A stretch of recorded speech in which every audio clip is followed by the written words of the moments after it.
Holodomor, uma tragédia ideológica. A fome extrema na Ucrânia sob a ocupação da União Soviética, conhecida como Holodomor, foi um dos eventos mais trágicos do século XX.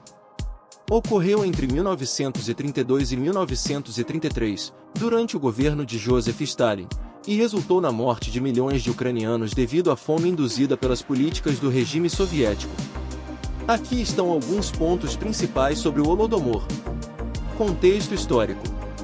Na década de 1920, a União Soviética passou por grandes transformações econômicas e sociais. Após a Revolução Russa de 1917 e a Guerra Civil Russa, de 1917 a 1923, o governo soviético, liderado por Stalin, começou a implementar uma série de políticas de coletivização agrícola. A ideia era consolidar terras agrícolas em grandes fazendas coletivas, conhecidas como kolkhozes, para aumentar a produção de alimentos e sustentar a rápida industrialização da URSS. Coletivização forçada.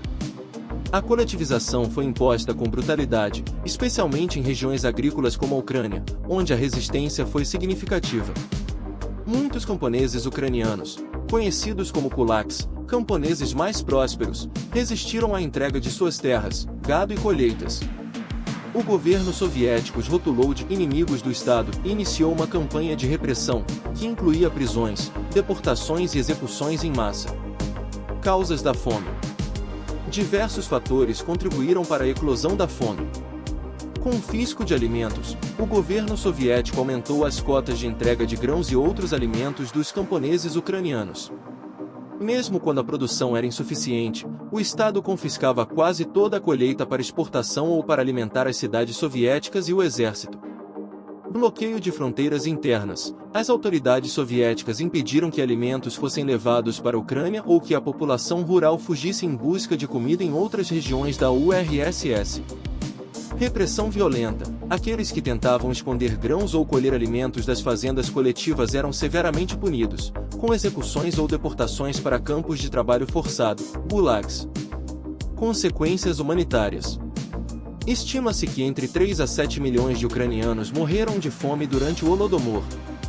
Relatos da época descrevem cenas de extrema desolação, com famílias inteiras morrendo em suas casas, casos de canibalismo e pessoas vagando pelas ruas em busca de comida. Holodomor como genocídio. A fome na Ucrânia foi amplamente vista como resultado das políticas deliberadas de Stalin para suprimir o nacionalismo ucraniano e consolidar o controle soviético sobre a região. Alguns estudiosos e governos, incluindo a Ucrânia, consideram o Holodomor um genocídio, já que foi direcionado especificamente contra a população ucraniana. No entanto, esse reconhecimento ainda é objeto de debate entre historiadores e nações. Legado. O Holodomor deixou cicatrizes profundas na sociedade ucraniana. O evento é lembrado como um símbolo da opressão soviética e tem um papel importante na construção da identidade nacional ucraniana. A Ucrânia, desde sua independência em 1991, busca o reconhecimento internacional do Holodomor como genocídio, algo que alguns países já reconheceram oficialmente. A tragédia também destaca a crueldade das políticas de coletivização soviéticas, que não apenas falharam em aumentar a produtividade agrícola, mas também resultaram em uma das maiores catástrofes humanitárias da história recente.